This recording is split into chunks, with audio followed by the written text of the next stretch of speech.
मैं ठाकुर हूं और आप सभी का अलका मेडिकल क्लासेस में स्वागत है। आज हम पढ़ने वाले हैं हाइपोकैल्सीमिया के बारे में। सबसे पहले हम इसके डेफिनेशन को देख लेते हैं। इसका डेफिनेशन क्या होता है, जैसा कि आप देख रहे हैं बोर्ड पे, absence of enough calcium in blood is known as hypocalcaemia.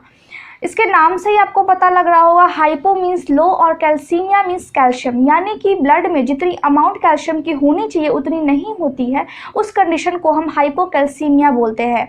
यह एक इलेक्ट्रोलाइट इम्बैलेंस है जैसा कि आप देख रहे हैं, और अगर ब्लड में लो कैल्शियम होती है उस कंडीशन को हम हाइपोकैल्सीमिया बोलते हैं। नॉर्मल कितना है, 9 to 11 mg पर DL, DL का मतलब होता है डेसीलीटर, और 4.5 से 5.5 मिली इक्विवेलेंट पर लीटर। मैं एक बार फिर से बता दूं, कैल्शियम हमारे बॉडी के लिए क्यों इम्पॉर्टेंट है, क्योंकि यह मसल कॉन्ट्रैक्शन और रिलैक्सेशन में हेल्प करती है। दूसरा, ये नर्व इम्पल्स को ट्रांसफ़र करने में, यानी कि जो ब्रेन में हमारे इंफॉर्मेशन एक जगह से दूसरी जगह पर ट्रांसफ़र होती है उसमें ये कैल्शियम हेल्प करती है। और तीसरा, ब्लड क्लॉटिंग में ये हेल्प करती है और बहुत इम्पॉर्टेंट रोल प्ले करती है। हार्ट मसल्स के कॉन्ट्रैक्शन में भी ये हेल्प करती है।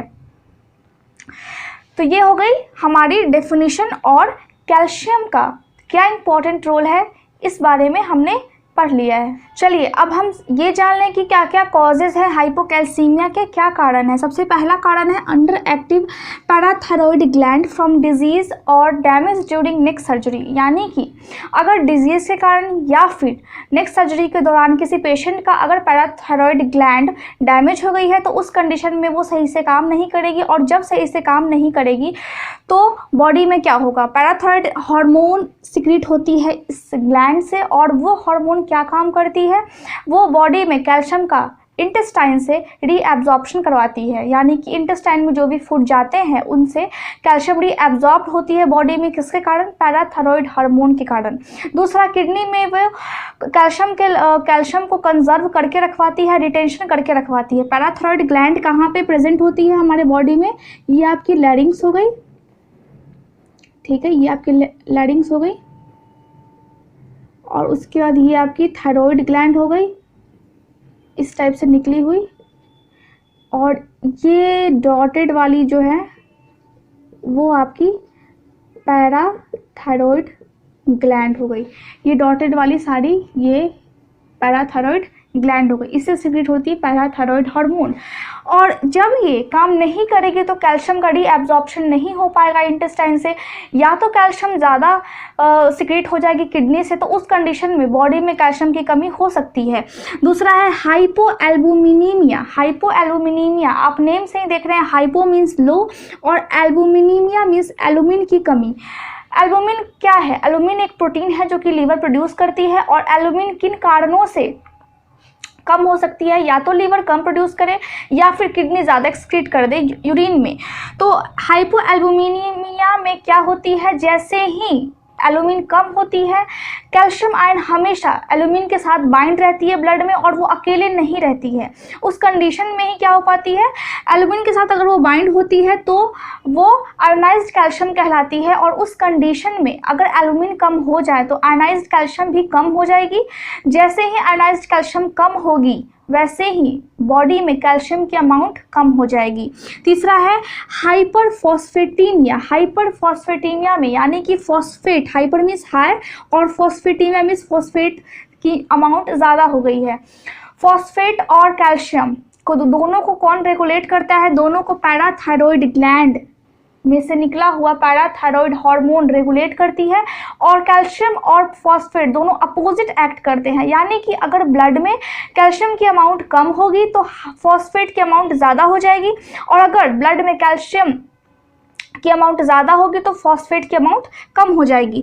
तो हाइपरफॉस्फेटीमिया क्या करती है, जैसे ही एल्यूमिन कम होती है वैसे ही फॉस्फेट कैल्शियम के साथ, जो फॉस्फेट बाइंड नहीं होती है एल्यूमिन के साथ, वो फॉस्फेट के साथ बाइंड कर जाती है, और बाइंड करने के बाद क्या होती है कि कैल्शियम डिपोजिट होना टिश्यू में स्टार्ट हो जाती है, जमा होना टिश्यू में स्टार्ट हो जाती है। उस कंडीशन में क्या हो सकती है, उस कंडीशन में हाइपोकैल्सीमिया, ब्लड में कैल्शियम की कमी हो सकती है। चौथा है हमारा intake of इनएडिक्वेट calcium and vitamin D. Calcium अगर हम अपने डाइट में कम लेंगे उस कंडीशन में भी कैल्शियम का लेवल ब्लड में कम हो जाएगा। और विटामिन डी कैल्शियम के रीएब्जॉर्प्शन को इंक्रीज करवाती है, कहाँ पे, इंटेस्टाइन में। तो विटामिन डी के कम होने से भी कैल्शियम का लेवल ब्लड में कम हो सकती है।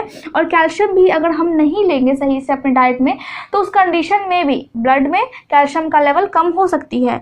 Malabsorption from gastrointestinal tract, यानी कि इंटेस्टाइन से अगर कैल्शियम सही रूप में एब्जॉर्ब ना हो पाए तो उस कंडीशन में भी कम हो सकती है। क्रॉन्स डिजीज, क्रॉन्स डिजीज क्या है? क्रॉन्स डिजीज को हम इलियाइटिस भी बोलते हैं, ये है यानी कि इलियम में इन्फ्लामेशन। मैंने आपको बताया था जिस वर्ड के लास्ट में आइटिस लगा हो मीन्स इन्फ्लामेशन। इसमें क्या होती है, ये एक क्रॉनिक इन्फ्लामेटरी बाउल डिजीज़ है। इंटेस्टाइन में इन्फ्लामेशन बहुत लंबे टाइम से होती है, उस डिजीज़ को हम क्रॉन्स डिजीज़ बोलते हैं। अगर इंटेस्टाइन में इन्फ्लामेशन है तो वो सही से कैल्शियम का रीअब्जॉर्प्शन नहीं कर पाएगी, जिसके कारण ब्लड में कैल्शियम की अमाउंट कम हो सकती है। नेक्स्ट कॉज क्या है? नेक्स्ट कॉज है सीवियर बर्न और इन्फेक्शन, यानी कि अगर किसी पेशेंट में सीवियर बर्न का कंडीशन है, बहुत ज़्यादा जला हुआ है, या फिर कोई इन्फेक्शन है, वो ब्लड इन्फेक्शन भी हो सकती है, उस कंडीशन में भी ब्लड में कैल्शियम का लेवल इम्बैलेंसेस हो जाएगा। पैनक्रियाटाइटिस, पैनक्रियाटाइटिस में क्या होगी, पैनक्रिया में इन्फ्लामेशन हो जाएगी, जिसके कारण कैल्शियम का लेवल, कैल्शियम डिपॉजिट होना स्टार्ट हो जाएगी पैनक्रिया के उस लेयर्स में, वो स्टोन लाइक वहाँ पे डिपॉजिट होना स्टार्ट हो जाएगी, क्योंकि कैल्शियम बहुत ही इंपॉर्टेंट रोल प्ले करती है पैनक्रिया के फंक्शन में। तो जब पैनक्रिया में ही इन्फ्लामेशन हो जाएगी तो वहाँ पे कैल्शियम डिपॉजिट होगी, जिसके कारण ब्लड में कैल्शियम का लेवल कम हो जाएगा। उसके बाद है किडनी फेलियर। किडनी फेलियर के कंडीशन में किडनी सही से अगर काम नहीं कर रही है तो उस कंडीशन में किडनी में जो कैल्शियम का कंजर्वेशन होता है वो सही से नहीं हो पाएगा और किडनी को नहीं समझ आएगा कि उसे ज़्यादा एक्सक्रीट करना है या फिर कंजर्व करके रखना है कैल्शियम को, तो उस कंडीशन में भी हो सकती है। Decrease level of magnesium. Magnesium क्यों इंपॉर्टेंट है? मैग्नीशियम पैराथायरॉयड हार्मोन के प्रोडक्शन और उसके रिलीज के लिए इंपॉर्टेंट है। पैराथायरॉयड हार्मोन पैराथायरॉयड ग्लैंड से सिक्रीट होती है, जो कि कैल्शियम के लेवल को रेगुलेट करती है ब्लड में। और मैग्नीशियम अगर कम होगी ब्लड में तो क्या होगी, तो पैराथायरॉयड ग्लैंड जो है वो हार्मोन सिक्रीट नहीं करेगी सही से, और जब हार्मोन सिक्रीट नहीं करेगी तो कैल्शियम का रेगुलेशन ब्लड में सही से नहीं हो पाएगा, तो उस कंडीशन में भी कैल्शियम इम्बैलेंसेस हो सकते हैं। बाइफॉस्फोनेट थेरेपी में क्या होती है, हम इस थेरेपी को उस पेशेंट को देते हैं जिसमें ऑस्टियोपोरोसिस के कंडीशन होते हैं या फिर बोन डेंसिटी जिसके कम होती है। बोन डेंसिटी मीन्स बोन अगर जितनी नॉर्मल डेंसिटी उतनी होनी चाहिए, बोन जितना नॉर्मल हेल्दी होना चाहिए वो उतना हेल्दी नहीं हो पाता है, और ऑस्टियोपोरोसिस के केस में बोन में हल्का हल्का होल होना स्टार्ट हो जाता है, तो उस कंडीशन में हम बाइफॉस्फोनेट थेरेपी देते हैं। अगर पेशेंट को हम ये थेरेपी ज़्यादा दे देंगे तो क्या होगी, तो हम ऑलरेडी बाहर से कैल्शियम को प्रोवाइड कर रहे हैं, वो थेरेपी हम दे रहे हैं, तो बॉडी में जो बोन से ब्लड में जो कैल्शियम आनी चाहिए उसका जो इफ्लक्स, यानी कि बोन से ब्लड में जो कैल्शियम आनी चाहिए वो इम्बैलेंसेस हो जाएगी, क्योंकि बाहर से ऑलरेडी आपको वो थेरेपी मिल रही है और अंदर यानी कि जो बोन का काम है वो फिर डिस्टर्ब हो रहा है, तो उस कंडीशन में भी क्या होगी, ब्लड में कैल्शियम का लेवल इम्बैलेंस हो जाएगा। कुछ टाइप ऑफ ल्यूकेमिया है। ल्यूकेमिया मीन्स कैंसर होती है, blood cancer. Leukaemia means blood cancer. कुछ ब्लड कैंसर है या फिर ब्लड डिसऑर्डर है जिसमें पेशेंट में कैल्शियम का लेवल इम्बैलेंस हो सकती है, और ब्लड डिसऑर्डर में क्या होती है, ब्लड की लाइसिस सिंड्रोम होना स्टार्ट हो जाता है। Lysis means blood break down करना स्टार्ट हो जाता है, या फिर वहाँ पे ट्यूमर्स जो है वो ब्रेक डाउन करना स्टार्ट हो जाते हैं आफ्टर कीमोथेरेपी। कीमोथेरेपी हम कैंसर के पेशेंट को देते हैं, तो अगर ब्लड कैंसर है पेशेंट में और अगर हम उसको कीमोथेरेपी प्रोवाइड कर रहे हैं तो उसके बाद ये सभी lysis syndrome, tumour break down होना स्टार्ट हो सकते हैं, तो उस कंडीशन में भी बॉडी में कैल्शियम की लेवल इम्बैलेंसेस हो सकती है। टॉक्सिक शॉक सिंड्रोम, ये क्यों होता है, ये कुछ इन्फेक्शन के कारण होता है, या फिर अगर पेशेंट की सर्जरी हुई है उसके बाद ये होने के चांसेस होते हैं, या फिर सुपर एब्जॉर्बेंट जो टेम्पॉन्स यूज़ करती है फीमेल्स, फॉर एग्जांपल जैसे पैड्स होते हैं, हम मेंस्ट्रुअल पीरियड्स में मेंस्ट्रुअल साइकिल के दौरान हम पैड्स यूज़ करते हैं, वैसे ही टेम्पॉन्स होती है, उसका स्ट्रक्चर कुछ इस टाइप का होता है, रॉड शेप की होती है, वो कॉटन बेस्ड रॉड शेप की होती है, जो कि हम वजाइना में इंसर्ट करते हैं, तो सुपर एब्जॉर्बेंट होने के कारण हो सकती है कि वहाँ पे, क्योंकि ये वजाइना से बहुत ही टाइटली अटैच होती है, अगर कम लीकेज हो रही है उस कंडीशन में भी, तो वहाँ पे बैक्टीरिया के ग्रोथ होने के चांसेस होते हैं। उस कंडीशन को हम टॉक्सिक शॉक सिंड्रोम बोलते हैं, जो कि सर्जरी के बाद भी या फिर जब वुंड को हम खोलते हैं और फिर उसको हम सही से उसका हम ड्रेसिंग नहीं कर पाते हैं, उस कंडीशन में भी अगर बैक्टीरिया के ग्रो होने के चांसेस हो जाते हैं तो उस कंडीशन को हम टॉक्सिक शॉक सिंड्रोम बोलते हैं। तो इस कंडीशन में भी कैल्शियम का लेवल ब्लड में इम्बैलेंस होना हो जाता है। कुछ ड्रग्स है जिसके कारण बॉडी में कैल्शियम का लेवल अफेक्ट होता है। पहला है डाययूरेटिक्स, जिसके कारण ब्लड में कैल्शियम का लेवल कम हो जाती है, क्योंकि किडनी ज़्यादा एक्सक्रीट कर देती है बॉडी से कैल्शियम को। कैल्शियम चैनल ब्लॉकर्स, इस कंडीशन में भी कैल्शियम के जो फंक्शंस होते हैं वो ब्लॉक हो जाते हैं। एस्ट्रोजन रिप्लेसमेंट थेरेपी, इस थेरेपी के कारण फॉस्फेट की एक्टिविटी प्रभावित होती है, तो कैल्शियम भी अफेक्ट होगा। ये क्यों अफेक्ट होगा? क्योंकि कैल्शियम और फॉस्फेट दोनों को पैराथायरॉयड ग्लैंड रेगुलेट करती है और उससे हार्मोन जो निकलती है वो उसमें भी डिस्टर्बेंस आ जाएगी, उसके कॉन्सेंट्रेशन में डिस्टर्बेंस आ जाएगी, क्योंकि फॉस्फेट के कारण ही कैल्शियम का लेवल बॉडी में रहता है और ये दोनों एक साथ रेगुलेट होते हैं उसी हार्मोन के कारण। तो अगर फॉस्फेट में चेंजेस आएंगे तो कैल्शियम में भी चेंजेस आ सकते हैं। फ्लोराइड्स क्या करती है? बॉडी में कैल्शियम के रीएब्जॉर्प्शन को रिड्यूस कर देती है, कम कर देती है।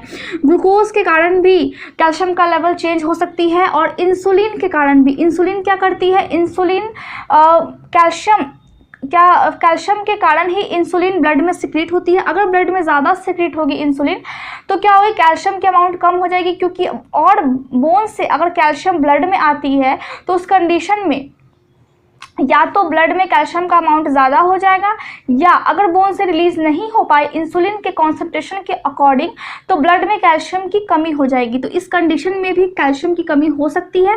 एक्सेसिव लैक्सेटिव यूज़, अक्सर लैक्सेटिव यूज़ हम कॉन्स्टिपेशन में करते हैं, लैक्सेटिव यूज़ के कारण भी बॉडी में कैल्शियम की कमी हो सकती है। और मैग्नीशियम के कारण भी कैल्शियम की कमी हो सकती है, क्योंकि मैग्नीशियम प्रोडक्शन और रिलीज करवाती है पैराथायरॉयड हार्मोन का।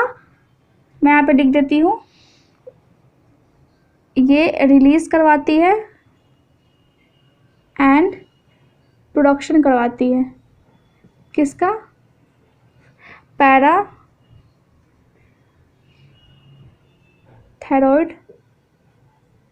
हार्मोन का।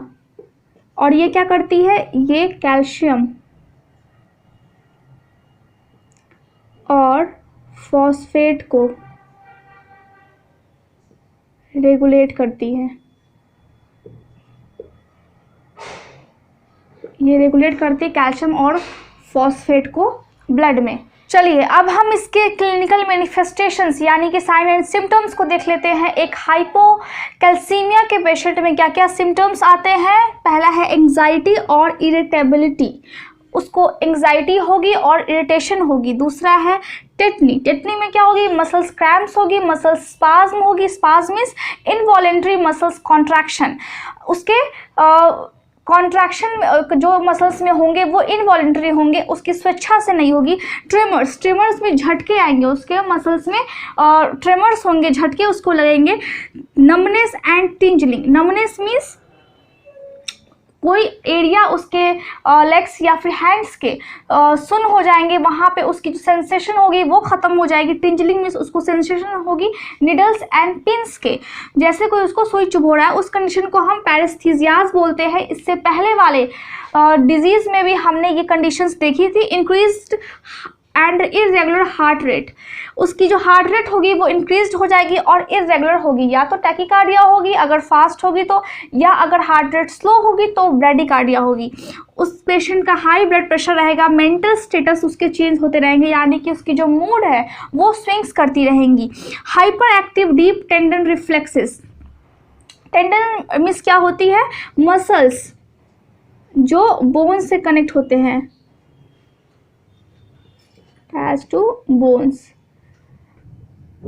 मसल्स जो बोन से कनेक्ट होते हैं, तो जो डीप मसल्स होती है जो बोन से कनेक्ट होते हैं वहाँ पे उसको स्पाज्म या फिर क्रैम्प्स महसूस होंगे, वहाँ पे जो इनवॉलेंट्री वहाँ पे उसकी कॉन्ट्रैक्शन होगी, तो उसका हाइपर एक्टिव, अगर वो थोड़ा सा उसको हैंड को रिमूव करेगा तो वहाँ पे जो रिफ्लेक्सेस होगी वो ज़्यादा होगी, तो उसको हम बोलते हैं hyper active deep tendon reflexes. Increased GI motility, gastrointestinal की जो मोटिलिटी है वो इंक्रीज कर जाएगी, इंक्लूडिंग उसको पेशेंट को डायरिया होगी या फिर एब्डोमिनल क्रैम्प होगी, उसको स्टमक में क्रैम्पिंग अकड़न महसूस होगी। लैरिंगोस्पाज्म, लैरिंगोस्पाज्म मीन्स लैरिंग्स के जो मसल्स कॉन्ट्रैक्शन है वो इनवॉलेंट्री हो जाएंगे, वो ऑटोमेटिक हो जाएंगे। लैरिंगोस्पाज्म मीन्स इनवॉलेंट्री कॉन्ट्रैक्शन और लैरिंगो मीन्स लैरिंग्स। लैरिंग्स कहाँ पे होती है, मैंने आपको पहले बताया है, ये आपकी थायराइड ग्लैंड है, इसमें पैराथायरॉयड ग्लैंड, और यहाँ पे आपकी लैरिंग्स होती है। ये आपकी लैरिंग्स हो गई, ये आपकी थायराइड ग्लैंड हो गई, और ये सभी जो आपको डॉट डॉट दिख रहा है वो पैराथायरॉयड ग्लैंड। तो यहाँ के मसल्स के कॉन्ट्रैक्शन जो है वो इनवॉलेंटरी हो जाएंगे, यानी कि वोकल कॉर्ड जो है उसका डिसफंक्शन हो जाएगा, वो सही से फंक्शन नहीं कर पाएगा। और वो क्यों नहीं कर पाएगा, क्योंकि कैल्शियम का लेवल ब्लड में कम हो गया है, और कैल्शियम मसल्स के कॉन्ट्रैक्शन के लिए बहुत ही इंपॉर्टेंट रोल प्ले करता है। क्योंकि कैल्शियम का लेवल बॉडी में कम हो गया है तो यहाँ की जो मसल्स है वो भी अफेक्ट होंगे, और इसके कारण पेशेंट में लैरिंगोस्पाज्म होगा। कार्डिक एरिथमियाज, हार्ट रेट उसका एबनॉर्मल हो जाएगी। वॉस्टेक्स या फिर ट्रूसू साइन होगी पेशेंट को, और ये क्यों होगी, क्योंकि न्यूरोमस्कुलर इरिटेबिलिटी है वो इंक्रीज हो जाएगी, वो इन्हेंस कर जाएगी। अब हम इस चीज़ को समझ लेते हैं।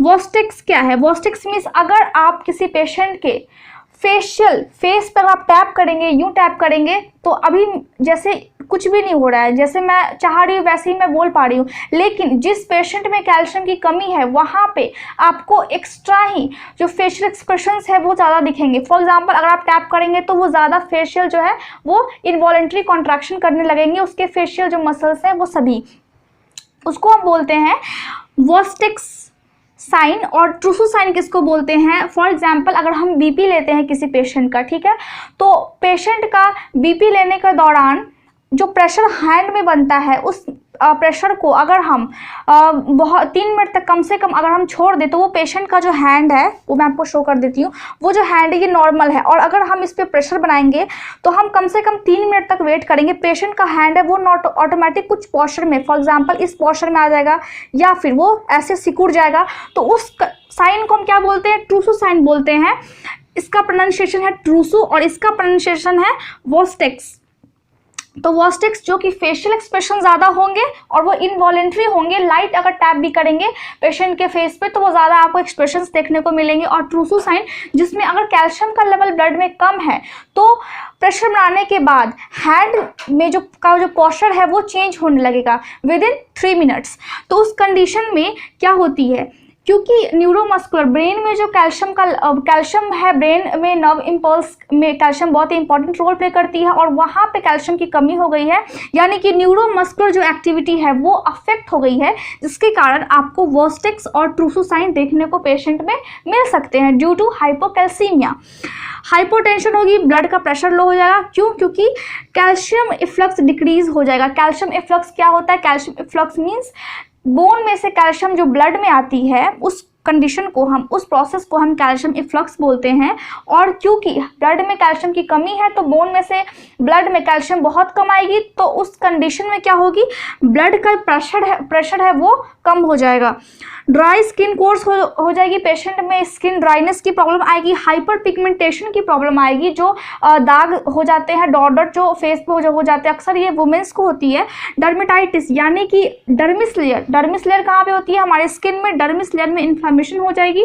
एक्जिमा को हम एटोपिक एक्जिमा भी बोलते हैं। इसमें क्या होती है, इसमें इचिंग इन्फ्लेमेशन होती है, इन्फ्लेमेशन के साथ साथ वो स्किन वहाँ पे इचिंग होने लगती है, खुजली होने लगती है। न्यूरोलॉजिकल सिम्टम्स क्या क्या होते हैं हाइपोकैल्सीमिया के, सबसे पहला है depression. Depression means patient unhappy रहेगा, जिसके कारण उसके पर्सनालिटी में चेंजेस आएंगे। सीजर्स होंगे, सीजर्स मीन्स उसको झटके पड़ेंगे, जो उसका ब्रेन है वो सही से फंक्शन नहीं कर पाएगा, तो वो सडनली बेहोश हो जाएगा, सही से कॉन्शियस नहीं रह पाएगा। पैप्लेडिमा मीन्स जो नर्व होती है, ऑप्टिक नर्व होती है, जो कि ब्रेन और आई को कनेक्ट करके रखती है, वहाँ पे एक्युमुलेशन हो जाने के कारण, फ्लूइड का एक्युमुलेशन हो जाने के कारण ब्रेन के आसपास, उस नर्व के आसपास और ब्रेन के आसपास प्रेशर क्रिएट होता है, जिस प्रेशर के कारण वहाँ पे ब्रेन में ट्यूमर्स हो सकते हैं या फिर ब्रेन हैमरेज हो सकता है। तो उस कंडीशन को हम पैपिलोएडिमा बोलते हैं, वहाँ पे स्वेलिंग हो जाती है। डिमेंटिया, डिमेंटिया मीन्स क्या होती है? डिमेंटिया में पेशेंट सही से सोच नहीं पाता है, सही से थिंक नहीं कर पाता है, तो उस कंडीशन को हम डिमेंटिया बोलते हैं। फॉर एग्जांपल अल्जाइमर डिजीज, जिसमें पेशेंट भूल जाता है, उसको भूलने की बीमारी होती है। पेशेंट क्या करेगी? अपना कंट्रोल खो देगा अपने मसल्स पर से, यानी कि जो वो मूवमेंट करना चाहता है वो मूवमेंट वो सही से नहीं कर पाएगा, वो कंट्रोल खो देगा अपने मसल्स पर से। तो ये हो गई हमारी क्लिनिकल मैनिफेस्टेशन। अब हम बात करेंगे डायग्नोस्टिक इवैल्यूएशन की, कि आखिर ब्लड में क्या क्या चेंजेस हमें देखने को मिलेंगे या बॉडी में क्या क्या चेंजेस देखने को मिलेंगे। अगर हम टेस्ट करेंगे तो पेशेंट का सीरम कैल्शियम 8.5 से कम होगा। मिनिमम कितना है? 9 to 11 mg/dl, इतना मिनिमम है। 9 से कम हो गई, यानी कि 8.5 से कम होगी। लो प्लेटलेट काउंट होगी पेशेंट की। अगर हाइपोकैल्सीमिया के कंडीशन उस पेशेंट में है तो उसकी जो पैराथायरॉइड हार्मोन लेवल है वो भी डिक्रीज होगी, क्योंकि अगर वो डिक्रीज होगी तभी ब्लड में कैल्शियम का लेवल कम है। ईसीजी में चेंजेस आएंगे, क्योंकि कैल्शियम बहुत ही इंपॉर्टेंट रोल प्ले करती है हार्ट के फंक्शन के लिए। तो अगर ब्लड में कैल्शियम की कमी है तो हार्ट का फंक्शन भी सही से नहीं हो पाएगा। सीरम प्रोटीन, यानी कि ब्लड में जो प्रोटीन है उसमें भी चेंजेस देखने को मिलेंगे। अब ब्लड में कौन कौन से प्रोटीन होते हैं? ब्लड में मेनली 2 टाइप के प्रोटीन होते हैं, पहला एल्बुमिन और दूसरा ग्लोबुलिन। एल्बुमिन कहाँ से प्रोड्यूस होती है? एल्बुमिन लीवर प्रोड्यूस करती है, ठीक है। और ग्लोबुलिन में 3 चीज़ प्रोड्यूस होती है, alpha, beta and gamma. Alpha में भी 1-2 होती है और बीटा में भी 1-2 होती है, लेकिन उसको हम डिटेल में बाद में पढ़ेंगे। अभी आप सिर्फ इतना ही जानिए कि alpha, beta and gamma globulin से प्रोड्यूस होती है। अल्फा बीटा को कौन प्रोड्यूस करती है? लीवर, और गामा को लिम्फोसाइट या फिर प्लाज्मा सेल प्रोड्यूस करती है। तो एल्बुमिन, कैल्शियम की कमी है ब्लड में, तो एल्बुमिन जो है वो हाफ कैल्शियम एल्बुमिन से अटैच हो जाएगी। और कैल्शियम जितनी सफिशिएंट ब्लड में चाहिए उतनी नहीं है, और हार्ट में चाहिए, हमारे ब्रेन में चाहिए, वहाँ तक कैल्शियम नहीं पहुँच पाएगी, क्योंकि कैल्शियम की कमी है और हाफ कैल्शियम ऑलरेडी एल्बुमिन से कनेक्ट हो गई है। और एल्बुमिन से कनेक्ट होने के बाद ही वो काम करती है, क्योंकि वो आयनाइज्ड आयन में चेंज कब होती है? जब वो एल्बुमिन से कनेक्ट होती है। अगर वो विदाउट एल्बुमिन से कनेक्ट रहेगी कैल्शियम ब्लड में, तो वो जाकर के फॉस्फेट में कनेक्ट कर जाएगी, उससे बाइंड कर लेगी, जिसके कारण बोन में ऑस्टियोपोरोसिस के कंडीशंस हो सकते हैं, बोन डेंसिटी कम हो सकती है। लेकिन अब नॉर्मल फंक्शन के लिए एल्बुमिन से कनेक्ट होना इंपॉर्टेंट है। तो उस कंडीशन में क्या होगी? ब्लड में सफिशिएंट अमाउंट में कैल्शियम नहीं ट्रांसफर हो पाएगा, जिसके कारण क्या होगी? जिसके कारण हाइपोकैल्सीमिया के कंडीशंस होंगे। हाइपोकैल्सीमिया का मैनेजमेंट क्या होता है? मेडिकल मैनेजमेंट में हम ये देखते हैं कि हाइपोकैल्सीमिया वेरीज करती है या तो कॉज पे या फिर लॉन्गटिविटी पे, कितने लंबे समय से वो है, और या फिर सिवियरिटी पे। लेकिन नॉर्मली अगर हम देखें कि माइल्ड और क्रोनिक हाइपोकैल्सीमिया में क्या क्या मेडिसिन हम प्रोवाइड करते हैं, तो हम इसमें ओरल कैल्शियम सप्लीमेंट्स देते हैं। अगर माइल्ड या फिर क्रोनिक हाइपोकैल्सीमिया है तो विद या फिर without vitamin D. Vitamin D हम क्यों देंगे? ताकि कैल्शियम का रीएब्जॉर्प्शन इंटेस्टाइन में इंक्रीज हो। हम कब देंगे? 1 से 2 घंटे बाद खाना खाने के, ताकि रीएब्जॉर्प्शन जो है वो ज़्यादा इंक्रीज हो पाए। ओके।